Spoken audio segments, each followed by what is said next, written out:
తాకట్లో ఉన్న మీ బంగారాన్ని విడిపించి ఆ రోజు ఆన్లైన్ రేటుకి కొంటాం. Sharma gold company. నమస్కారం, సుమన్ టీవీకి స్వాగతం. నేను మానస. ఈ రోజు మనతో పాటు ఉన్నారు ప్రముఖ జ్యోతిష్య నిపుణులు, ఎనర్జీ వాస్తు స్పెషలిస్ట్, శ్రీ విద్య ఉపాసకులు శ్రీమతి జయప్రద గారు.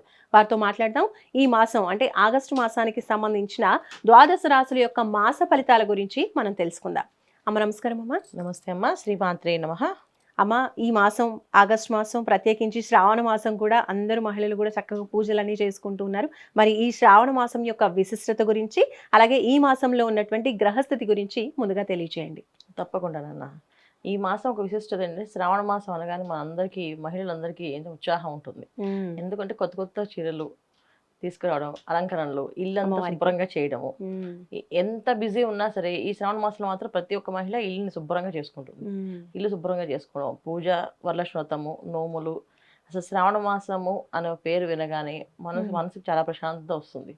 ఎందుకంటే ఈ మాసం శ్రవణ నక్షత్రం మీద వస్తుంది. శ్రవణ నక్షత్రం అంటే చంద్రుడు ఒక అధిదేవత ఆ నక్షత్రానికి. అందువల్ల ఏంటంటే మానసికమైన ఆనందం, ఉల్లాసం, ఉత్సాహం ప్రతి ఒక్క మనిషిలోనే ఉంటుంది. అయితే ఈ శ్రావణ మాసంలో మనం చేసుకునే నోములు, పూజలతో ఒక ఎత్తు అయితే, శ్రావణ మాస విధి విధానం ఏంటంటే శ్రావణ పురాణం అని ఉంటుంది, అది వినడము. రెండోది ఏంటంటే ఈ శ్రావణ మాసంలో ఎక్కువ అన్నదానం చేయడం చాలా మంచి విశిష్ట ఫలితం. ఎంతవరకు ఎవరికి ఎంత తోచితే అంత అన్నదానం చేస్తూ ఉంటే చాలా మంచిది. కుదిరితే చాలా ఎక్కువ మందికి అన్నదానం చేయడం, కుదరకపోతే కనీసం ఒక మనిషికైనా అన్నదానం చేస్తూ ఉండాలి. లేకపోతే కనీసం మూగ జీవాలకైనా అన్నదానం చేయాలి. పక్షులకి, తర్వాత కుక్కలకి, కోతులకి, వీళ్ళకి కూడా ఆహారం పెడితే కూడా చాలా మంచి ఫలితం వస్తుందట.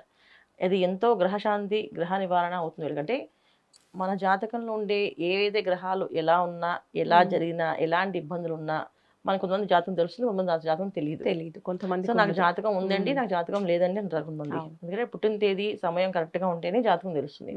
ఇవి లేని వాళ్ళకి ఈ శ్రావణ మాసం అంతా కూడా అన్నదానం చేసిన, ఏదైనా వివాహం అవుతున్న కన్యకి పసుపు కుంకాలతో పాటు మంగళసూత్రాలని, పట్టు వస్త్రాలని దానంగా ఇస్తే కూడా చాలా చాలా మంచి ఫలితాలు, శుభ ఫలితాలు వస్తాయి. సో ఈ మాసంలో ఎక్కువగా మనం ఈ దానం ఎందుకు చేసుకోవాలంటే, గ్రహస్థితి గోచారీత్యా అంత అనుకూలంగా లేవు గ్రహాలు ఇవి. చాలా 9 గ్రహాలు కూడా మనకి కొన్ని రాశులకి ప్రతికూలంగా పనిచేస్తున్నాయి, కొన్ని రాశులకి మిశ్రమ ఫలితాలను ఇస్తున్నాయి. పూర్తి శుభ ఫలితాలు ఏ ఒక్క రాశికి ఇవ్వట్లేదు. అన్నీ ఒక గ్రహం అనుకూలిస్తే మిగతా గ్రహాలన్నీ ప్రతికూలంగా ఉన్నాయి. అప్పుడు ఒక గ్రహం అంటే మనం ఒక పూట భోజనం శుభ్రంగా దొరుకుతుంది, మిగతా 2 పూటల భోజనం దొరకట్లేదు అంటే అది కష్టమే కదా. అలాంటి పరిస్థితి ఈ జాతకంలో ఇప్పుడున్న గ్రహస్థితి అందరికీ అలా నడుస్తుంది. అందుకే ఏంటంటే ఎవరికి ఎలా ఉన్నా ఇది చేస్తూ ఉంటే వాళ్ళకి అంతా అనుకూలంగా ఉంటుంది. అయితే మనం ఈ గోచారీత్యా మన గ్రహాలన్నీ అనుకూలంగా చూసుకుంటే, రవి, బుధుడు కర్కాటక రాశిలో ఉన్నారు. ఆగస్టు 14 వరకు రవి భగవానుడు కర్కాటక రాశిలో ఉండి తర్వాత సింహరాశిలోకి వెళ్ళిపోతాడు. సో బుధుడు, రవి కలిసి ఉండడం ఒక విధంగా మంచి అయితే, ఒక విధంగా చెడుకున్న ఫలితాలు ఉంటాయి. అలాగే సింహరాశిలో కేతు ఉన్నాడు, అలాగే కన్యా రాశిలో కుజుడు ఉన్నాడు, అలాగే మనకి కుంభరాశిలో చూసుకుంటే రాహు ఉన్నాడు, మీన రాశిలో శనేశ్వరుడు వక్రించి ఉన్నాడు. మిథున రాశిలో గురువు, శుభగ్రహాలు గురువు, శుక్రుడు ఇద్దరు శుభగ్రహాలే. ఈ 2 గ్రహాలు కలయిక ఉంది. ఒక విధంగా గురువు, శుక్రులు కలిసి ఉంటే ఒక మంచి ఫలితం ఉంటుంది, ఒక చెడు ఫలితం కూడా ఉంటుంది.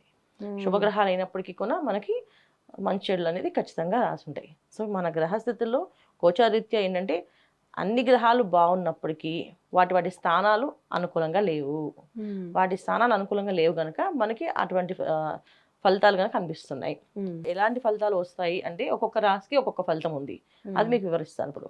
అమ్మ, ఈ ఆగస్టు మాసం కన్యా రాశి వాళ్ళకి ఎలా ఉండబోతోంది, ఎలాంటి విషయాల్లో అనుకూలతలు కనిపిస్తున్నాయి తెలియజేయండి. తప్పకుండా అన్న. కన్యా రాశి వాళ్ళకి మంచి ఫలితాలు కనిపిస్తున్నాయి. ఈ మాసంలో వీళ్ళకి అన్నిటికంటే రవి, బుధుడు ఇద్దరు అనుకూలంగా ఉన్నారు. అయితే 6వ స్థానంలో రాహు వీళ్ళకి బలంగా ఉన్నాడు. సో ఏంటంటే ఎప్పుడైతే శత్రు స్థానంలో పాపగ్రహాలు ఉంటాయో ఖచ్చితమైన ఫలితాలు ఇస్తారు వీళ్ళకి. ఎటువంటి ఫలితాలు అంటే శత్రు జయాన్ని ఇస్తారు. శత్రు జయము అంటే మనం దేంట్లో మనకి ఎవరు శత్రువు అనుకుంటున్నామో దాని నుంచి జయిస్తాం. కొంతమంది ఆహార విషయాల్లో నేను ఈ రాత్రి కూడా భోజనం మానేయాలి అనుకున్నారు అనుకోండి, దాన్ని మానేసి పూర్తిగా బయటపడతారు. సో అది కూడా వాళ్ళకి ఒక రకమైన శత్రువే, దాని నుంచి జయిస్తారు అనమాట. అంత సింపుల్. అంటే చిన్న విషయాన్ని ఎందుకు చెప్పానంటే, ఇంత చిన్న విషయాన్ని కూడా వాళ్ళు జయించే అవకాశం ఎక్కువ ఉంది. పెద్ద విషయాలు అలాగే జయిస్తారు, పెద్దవాళ్ళకంటే చిన్న చిన్న విషయాలు కూడా మనకి జయించే అవకాశం కన్యా రాశి వాళ్ళకి ఉన్నాయి. ఎందుకు అంటే కన్యా రాశిలోనే కుజుడు ఉన్నాడు. కుజుడు వీళ్ళకి ప్రతికూలం. అనుకూలమే కాదు. అయినప్పటికీ కూడా ఎక్కడైనా కుజుడు ఉంటే శరీరం కాస్తంత కష్టపడతాడు. శరీరాన్ని కష్టపెట్టి సుఖం ఇస్తాడు ఆయన. ఎంత కష్టపడతాడంటే అసలు సమయానికి ఆహారం ఉండదు, సమయానికి నీళ్లు ఉండవు, సమయానికి ఏ పని అవనీయకుండా ఇది ఆ పని అవుతుందేమో అనుకుని స్పీడ్గా వెళ్తే అక్కడ ఆ పని అవ్వదేమో అనుకుంటే ఆ పని అయిపోవడం, ఇలాంటివన్నీ చేసేది కుజుడు. వీళ్ళకి ప్రతికూలంగా ఉన్నప్పటికి కూడా వీళ్ళకి సాయంగానే ఉంటుంది కుజుడు ఉండడం వల్ల. చాలా విషయాలు ఏంటంటే ఆహార నియమాల విషయంలో కొంచెం అవకతవకలు ఎక్కువ జరుగుతుంటాయి వీళ్ళకి. రెండోది ఏంటంటే రవి బుధుడు ఇద్దరు అనుకూలంగా ఉండడం వల్ల పనిలో విజయం సాధిస్తుంటారు. అన్ని ఉద్యోగాల్లో ప్రమోషన్స్ రావడం కానీ, ఉద్యోగాలు మారడం కానీ, వేరే విదేశాల్లోకి వెళ్ళడం కానీ, వేరే ఊళ్ళకి వెళ్ళడం కానీ, వేరే ప్లేసెస్కి వెళ్ళడం కానీ, ఈ స్థలం మార్పు అనేది కూడా జరుగుతుంది ఈ మాసంలో వెళ్ళి.